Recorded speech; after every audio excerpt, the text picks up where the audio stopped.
Welcome back. We're going to take a look in this series of lessons at the rest of the Civil War, the actual events, the rest of the people that we haven't already mentioned, as well as just kind of the sheer tragedy and the sheer scope of this conflict. Now, for this lesson title, we're going to call this Brother Against Brother, showing the very personal and the very conflicting nature of this entire saga.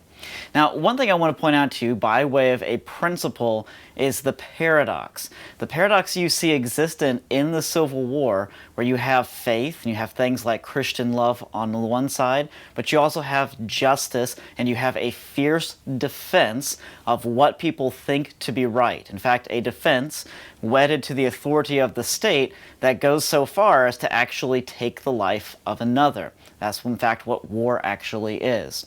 Now, let's start out with this whole idea of faith. This is something that I really want you to think about. And so I've actually given a verse here. This is from 1 Thessalonians chapter 5, verses 16 through 18. Rejoice always, pray without ceasing, give thanks in all circumstances, for this is the will of God in Christ Jesus for you. Now, all of those things could be applied to the believers who engaged in the Civil War, often on both sides. But one hallmark of the Civil War was that constant appeal to prayer. In fact, all you have to do is pick up, say, a prayer book from the day and from the time. In fact, this is a prayer book that was put together. It says, "Prayer suitable for the times in which we live." And it was published in Charleston, South Carolina, kind of the seedbed of the Southern Confederacy. And this was published in the year 1861. But it's very curious how they go to battle. Listen to this. This is a prayer for our enemies. O God, we beseech thee, forgive and pardon our enemies, and give us that measure of thy grace, that for their hatred we may love them, for their cursing we may bless them, for their injury we may do them good, and for their persecution we may pray for them. They have laid a net for our steps, and they have digged a pit before us. Lord, we desire not that they themselves should fall into the midst of these, but we beseech thee, keep us out of them, and deliver, establish, bless, and prosper us for thy mercy's sake, in Jesus Christ our Savior, to whom with thee and the Holy Spirit we desire to consecrate ourselves and our country, now and forever, imploring thee to be our God and to make us thy people. Amen. And in fact, religious revivals and things such as regular prayer were actually punctuated many of the battles and many of the campaigns throughout the war between the states. We have several tales, particularly about men like Stonewall Jackson, men like Robert E. Lee, men like Jeb Stuart, or men like General McClellan on the Union side, who all encouraged the regular worship, the regular distribution of Bibles, and regular prayer and even times of fasting throughout their armies. In fact, we have lots of tales, especially about men like Lee and Jackson, who would stop in the midst of a battle sometimes when their command was not immediately needed. Or even so, maybe it was immediately needed, but they felt the need to actually pray in the midst of battle, while they often had gunfire or cannon fire raining down upon them or directed towards them. So we have this remarkable appeal to prayer. We have this remarkable appeal to faith and even to Christian love, and the whole pursuit that they really wish that their enemies would not actually succeed, but they also wish well for their enemies. But at the same time, you also have a remarkable example of justice.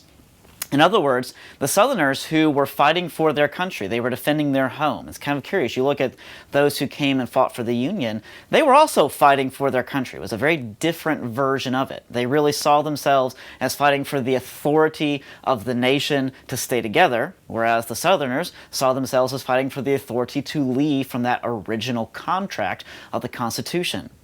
But either way, the Union did determine to invade the southern territories and the southern states, and as a result, they felt that they were justified in defending their very homes, their very lives, particularly the lives of their families.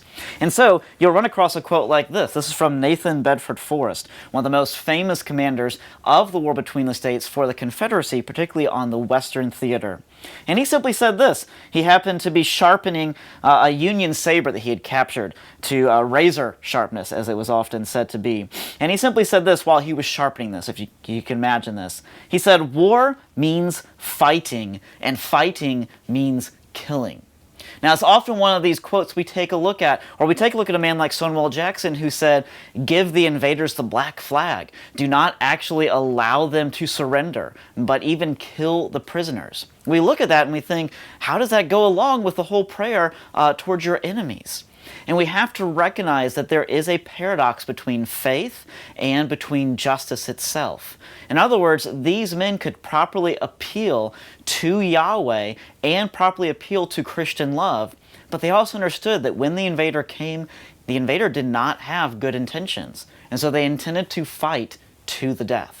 So keep that in mind as we unpack these stories of many great leaders who often seem to be rather complex characters for us. We have to always remember they're often operating out of issues of faith and definitely fighting for what they believe to be right, which often indeed was. Now, even so, though, we have lots of shades to this conflict. We have lots of mixtures going on both sides. For example, when you take a look at the southern states, those states that formed the Confederacy, you really get a dramatic difference when you look at a state such as South Carolina versus a state such as Tennessee or Virginia. In other words, South Carolina, one of their great newspapers, the Charleston Courier, wrote this at the time that they actually declared their independence. They said that slavery and state sovereignty must stand or fall together.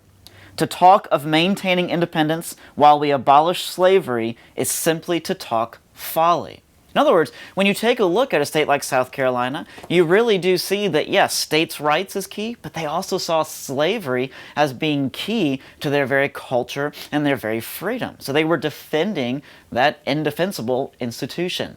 But then by contrast, you have a state like Tennessee, for example, or a state like Virginia that really saw themselves in a defensive position. They really saw themselves as fighting for justice under the whole issue of the Constitution, and slavery really was not the primary issue. If you take a look at the northern states, those states that fought on the side of the Union, again, you don't always have these states that are aggressively anti-Confederacy. You have a state maybe like Massachusetts, which did have many abolitionists who viewed the Confederacy in general as being something of an evil empire.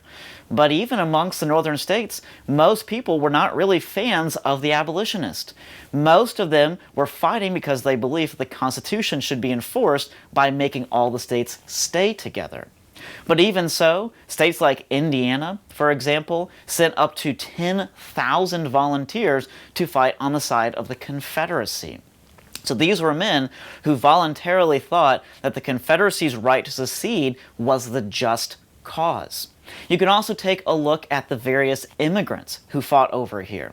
We've already talked about several of the veterans who came from those wars of 1848, men who really subscribed to the whole ideals of communism laid out by Karl Marx in the same year. And many of those men, actually really all of those men, fought for the side of the Union. But then you have men such as the Irish who came over here and ended up fighting for both sides. There were many Irish who had settled in the South who actually saw the land and the shape of the hills as reminiscent of their home back in Ireland. And so when this war came, and when they saw this push towards nationalism, it kind of reminded them of old pushes by England for dominance and for power. And so many of the Irish flocked into the ranks of the Confederacy to fight against this whole nationalistic ideal.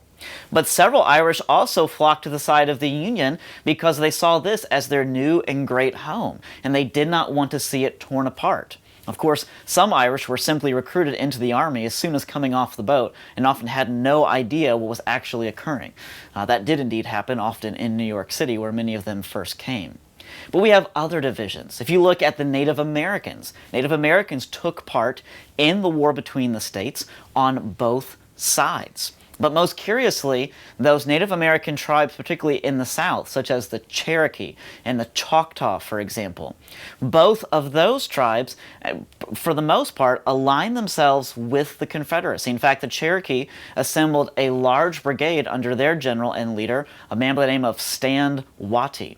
And they were actually some of the last to ever submit to surrender at the end of the war between the states. But they really saw this war as an opportunity to once again declare the independence of the Cherokee Nation against the nationalistic designs of the Union, which curiously enough had begun somewhat under Andrew Jackson, a Southerner himself. But even more curiously, and making the war even more complex for us to study, is the role of Africans on both sides. In fact, it's quite curious. There are, of course, famous Africans who fought for the side of the Union. Most of them were free Africans who lived in northern states, particularly in the area of New England. Many of them fought to great distinction. Many of them gave great service to the cause of the Union. But there were also Africans who fought on the side of the Confederacy. Some were slaves who were sent in place of their master, not exactly the most honorable position that the master actually put them in, but curiously, many of the Africans who fought on the side of the South were actually volunteers. In fact, it's hard to put all the clear records on it, but we estimate that between 60 and 93,000 Africans fought for the side of the Confederacy in some way or another. Sometimes they were simply cooks, because officially the Confederacy did not allow them to fight. It was one of the great mistakes the Confederacy made, because it often saw slavery as being racially based upon being of African descent.